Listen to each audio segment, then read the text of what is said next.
Free hot water, how is this even possible? Is this some crazy harebrained idea about some free energy device? Absolutely not. This is about utilising your solar PV panels more effectively and efficiently to be able to heat your hot water for free, but also lower your power bill on a month-by-month basis. Now, the products that I'll talk to you about in this video will only work with an electric hot water cylinder that uses the immersion element. They won't work with a hybrid hot water cylinder, and they also won't work with a gas boiler. However, a friend of mine replaced his gas boiler with an electric hot water cylinder, and that way he didn't have to pay a gas bill anymore, and he could heat his hot water for free.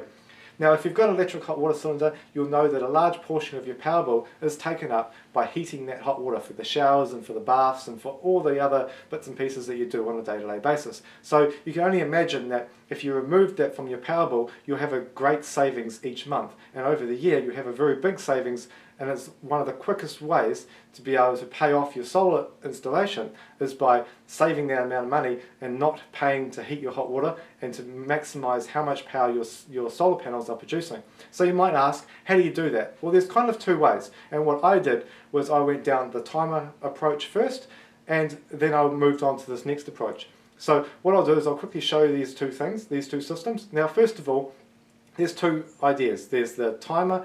It's the cheaper idea of the two. You just buy a timer, you get your electrician to come out and install it, and away you go. The more expensive idea is what they call a solar PV diverter.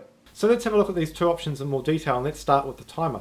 So the timer is the simplest and the cheapest to install. You can get any electrician to come out and install it for you. It's something that just gets put on the fuse board normally, and the idea and the theory behind it is that you have your hot water boiling during the day, during sunlight hours, and not at night time. So for me, that's exactly what I did. I had mine set for 10:30 in the morning and to turn off at around 4 o'clock in the afternoon. That way, hopefully if it was sunny, the power that was provided by the solar panels on the roof will hopefully go towards heating the hot water, and at least I'll pay a lot less of an electricity bill because the majority of the power that's being consumed by the hot water cylinder would be coming from the panels and not from the grid. So that's the idea behind it. However, there's a big problem with just using a timer, and I didn't realize this until I got a little bit further down the track, and the problem really is really simple. The timer is stupid, it is dumb, it doesn't know anything about the time. So it turns on at 10:30 in the morning, irrespective of if it's raining or if it's sunny. So the problem is that obviously if it's raining at 10:30 in the morning when it turned on, and it doesn't start getting sunny until 1 o'clock in the afternoon, the problem is that the hot water has almost boiled, and I've had to pay for all that power during that period of time when it could have just waited until the afternoon. But unfortunately, the timer doesn't know anything about that. All it knows is the time, it just turns on and then turns off again. So how about we look at some graphs just on that? This is the graphs from my system about a year ago, so let's just have a look at that.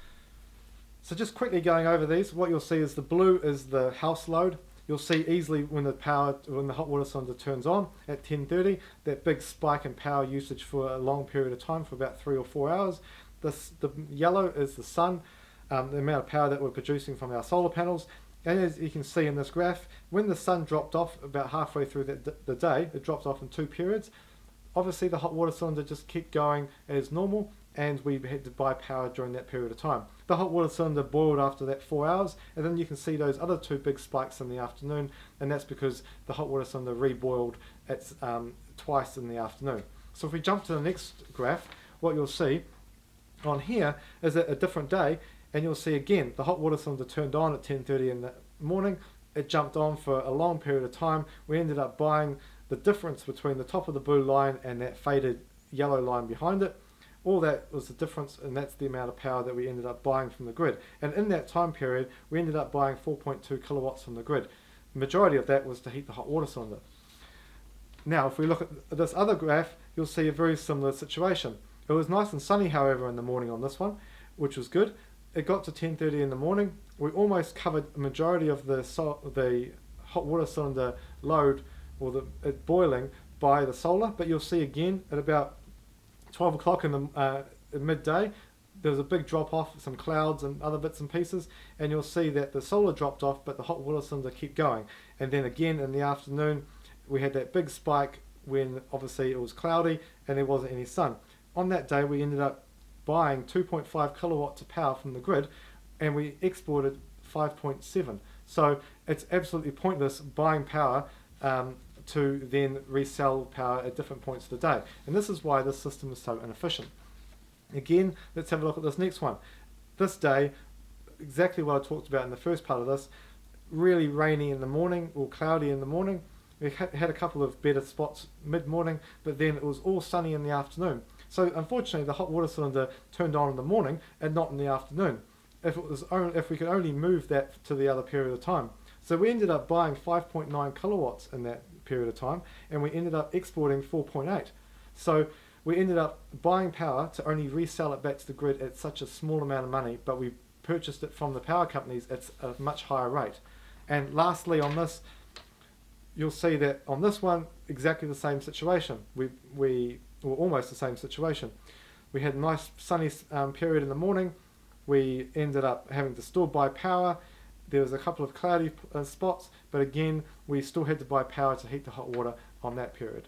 So as you can see, the timer is potentially not the best approach. They're certainly the cheapest, but it's definitely not the best. Now the best option is obviously to use something much, much smarter. Now what they're called is it's called a PV router or PV director. They're made by a whole raft of different companies all over the world. I'll link some of the products from the UK, from New Zealand, from Australia and from the US. So you can talk to your local solar guys. They'll know about these products. It's not something that's just been invented. They've been around for years.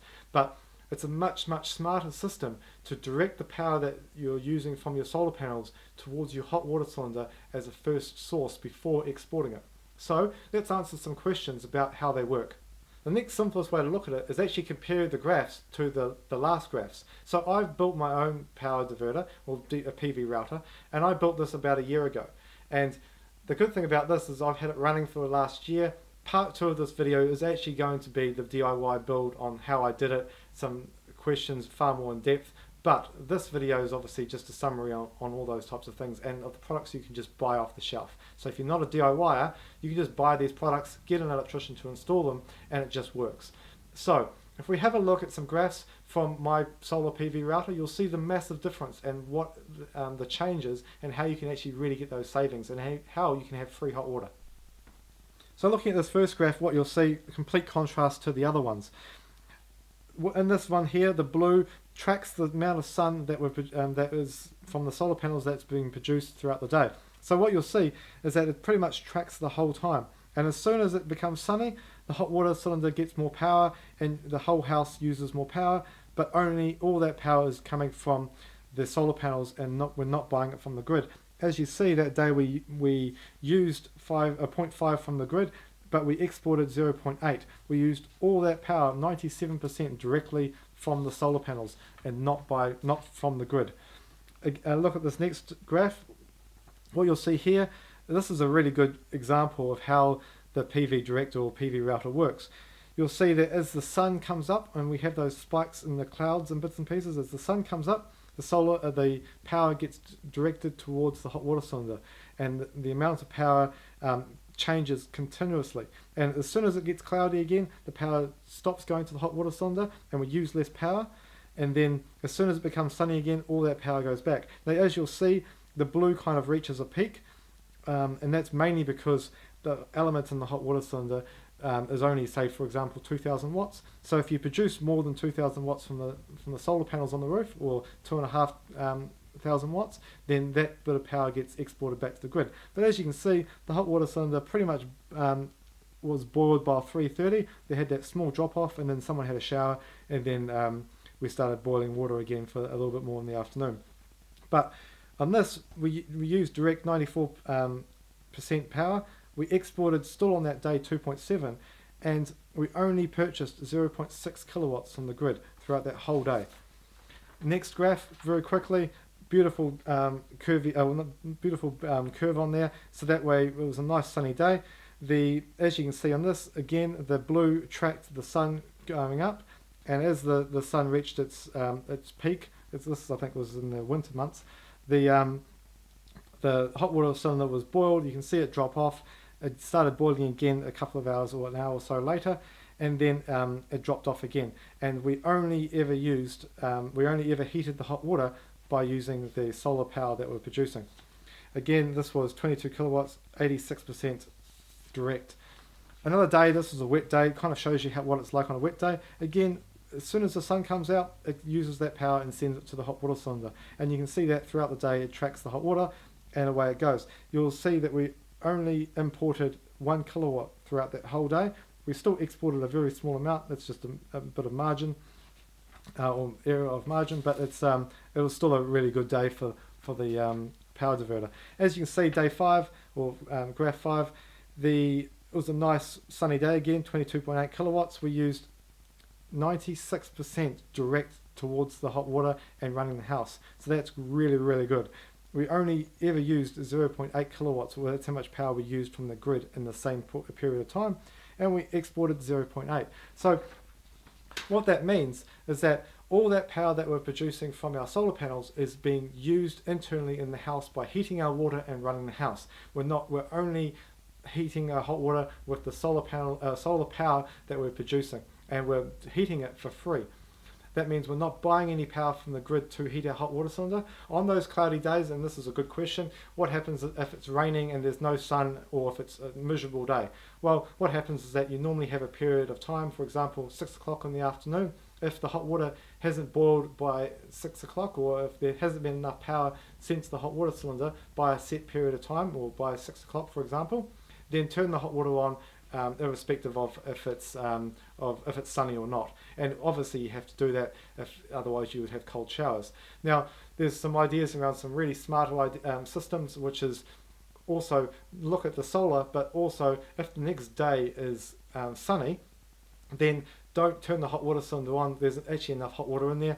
Don't turn it on to the next day, because it's actually sunny. We might as well heat it for free rather than turning it on that night and then finding that the next day is sunny. So there's some improvements to some of the systems from different manufacturers, and that's definitely one idea that I had when I did my DIY build on this, obviously in part 2 of this video. Now the cost payoff of this is very quick. Obviously this system is much more expensive than just the timer system. It normally ranges from about $500 to $1,000. It still takes an hour for the technician or from an electrician to install it, or an hour or 2. But the cost is much higher, but the payoff is much, much quicker. And obviously if you're only heating your hot water and you're saving that $60 or $80 or $100 a month, or whatever your power bill would have been, or the portion of the power bill would have been that you were spending on heating your hot water, whatever that savings is, you'll be able to save that each month, and it'll pay the $500 or $1,000 off very, very quickly. I think when I did it, it had a payoff period of around 7 to 8 months. So even in the first year, the power diverter is paid off. So every year after that is just savings. So and that money is actually that means that you're paying off your solar system much quicker in those long-term savings. So the next biggest question is, how does this device actually work? How does it direct power to the hot water cylinder? Well, the easiest way for me to show you that is actually in the kitchen, and with a kettle. So I'll just very quickly show you that. It's going to be very simplified so that anyone watching this video can kind of understand it, and they can talk to their solar reseller about it, or they can look at some of the websites down below and get a much better understanding. But I'll give you a very quick idea about how it actually works, and that'll hopefully help you understand what the power diverter actually does. So a kettle is very similar to a hot water cylinder. You've got an element down the bottom, you've got water inside, and what happens is that the element turns on and heats the water. How the power diverter works is that it's monitoring how much power you're using and how much power your solar panels are exporting back to the grid, and whatever power that you're exporting back to the grid, it will send that amount of power towards the hot water cylinder, for example. Now today I've got the kettle and I've got a light, both connected to the same thing. Now what it does, the power diverter, is that it constantly turns on and off the element inside the kettle, and obviously in this case it's going to be also the light. So it'll constantly turn that on and off.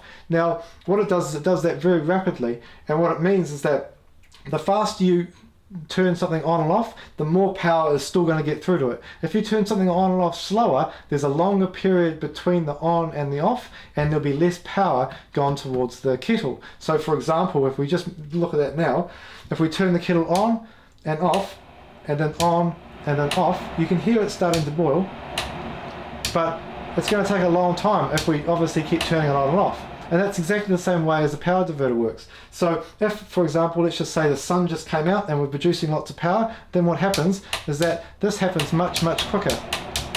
And then the quicker it happens, means that the more and more power gets sent towards the hot water cylinder. And what happens is that it's constantly monitoring. and it's constantly looking at how much power and where the power is going, and whatever it's doing is it's turning this kettle on, or for example the hot water cylinder on, to match the amount of power that is being exported back to the grid. So that's kind of the simplest way to do it.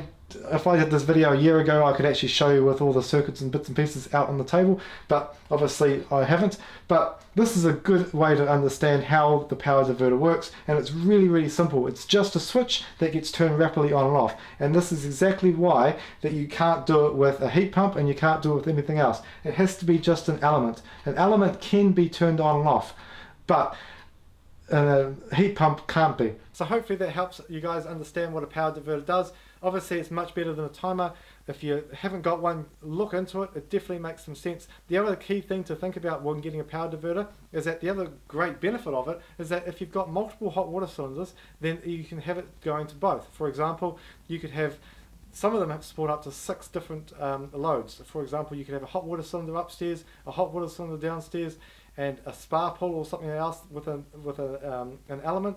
All those things you can use with this type of thing. It means that those items can be heated with only the electricity that you're producing, and which means it's free. You're not having to buy power from the grid. So hot water cylinder upstairs, priority 1, hot water cylinder downstairs, maybe priority 2, and the spa, turn that on if you've got lots of power in excess, send it towards the spa or something like that. So you can have up to 6 of those things on some of these units from different manufacturers. So have a look into them all.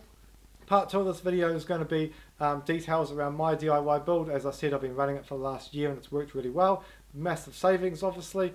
So thanks for watching, guys. If you like this video, subscribe. If you're new to the channel, watch some of the other videos. Thumbs up if you like this video, and I'll see you on the next one. Thanks again.